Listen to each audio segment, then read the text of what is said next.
Fala galera, beleza? Aqui é o professor Valber Pérez e vamos lá para a nossa primeira aula sobre o tema teoria dos conjuntos.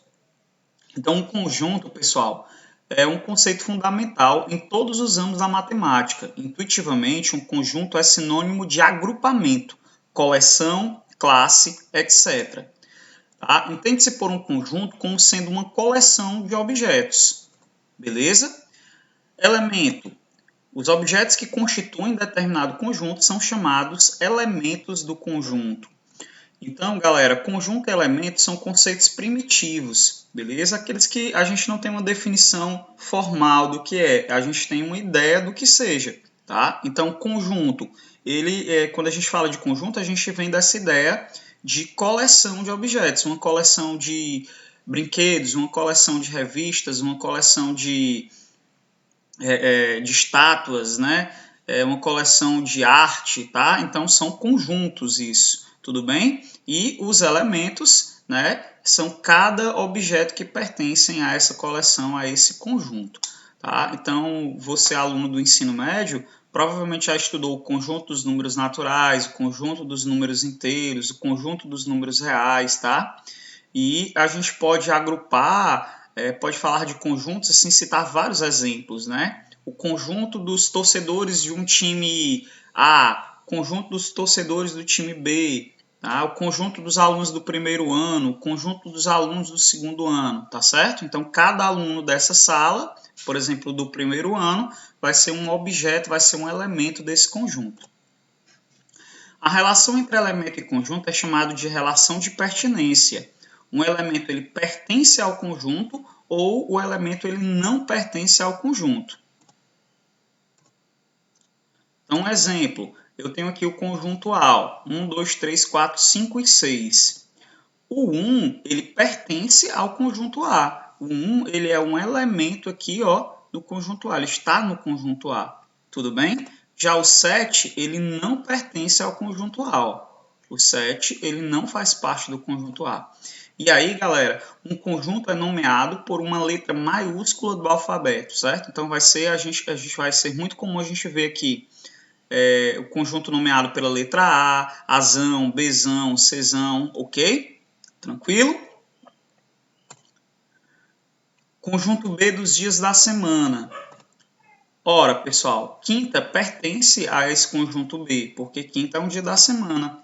Já abril não pertence ao conjunto B, porque abril representa um mês do ano. Tudo bem? Massa. Representação de um conjunto.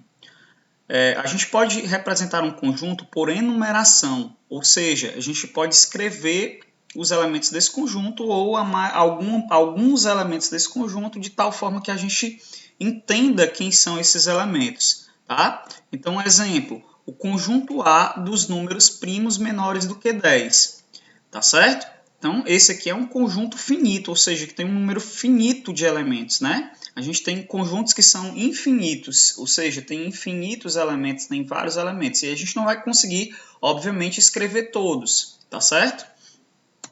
Então, esse caso aqui, o conjunto A, ó, é 2, 3, 5 e 7. 2, 3, 5 e 7. Os números primos menores do que 10. E aqui, números primos naturais. Números naturais, certo? Conjunto V das vogais do nosso alfabeto. Conjunto V das vogais do nosso alfabeto é, então, ó, V é A, E, I, O, U. Tá? Então, o conjunto aqui, ó, quando a gente nomeia os elementos, eles vão estar aqui aparecendo entre chaves, tá? E os elementos vão estar sendo separados por vírgulas. Ok, galera? O conjunto D dos dias da semana é... Ora, então a gente tem aqui o conjunto D como sendo segunda, terça, quarta, quinta, sexta, sábado e domingo. Tudo bem?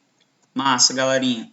Por propriedade, quando todos os elementos de um conjunto A e somente eles satisfazem uma certa propriedade, podemos descrever o conjunto A especificando essa propriedade. Para isso, usamos o símbolo, esse aqui, esse tracinho, que é o tal que. Exemplo, A igual, eu tenho um conjunto A igual aos elementos X, tá? Nesse conjunto A ele tem os elementos X, tal que o X é um mês que começa com a letra M. Então, galera, aqui ó, no conjunto A eu tenho os elementos março e maio. São os meses que começam, tá, com a letra M. B, que o conjunto B, os elementos X, tal que X é ímpar e X é maior do que 5 e menor do que 15, ou seja, X está entre 5 e 15. Tá? X está entre 5 e 15, está no meio desses valores aqui, tá? Entre esses valores, beleza? Então, ó, B é 7, 9, 11 e 13, são os elementos de B. Eu dei aqui a propriedade, tá? Eu consigo entender esse conjunto B pela propriedade que ele tem, tá?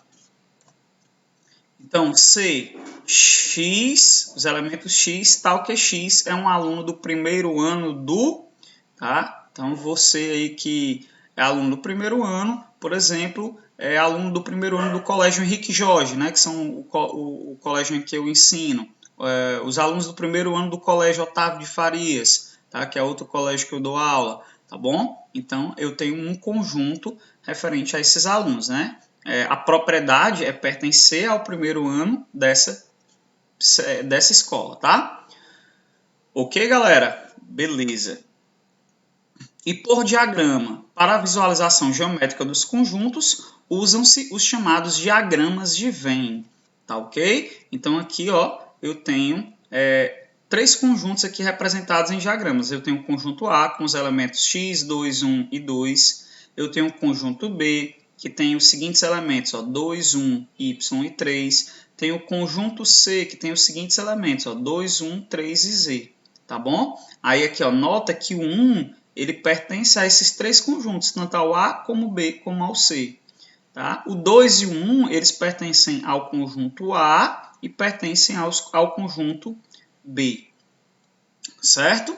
O 1 e o 3 pertencem ao conjunto B e ao conjunto C.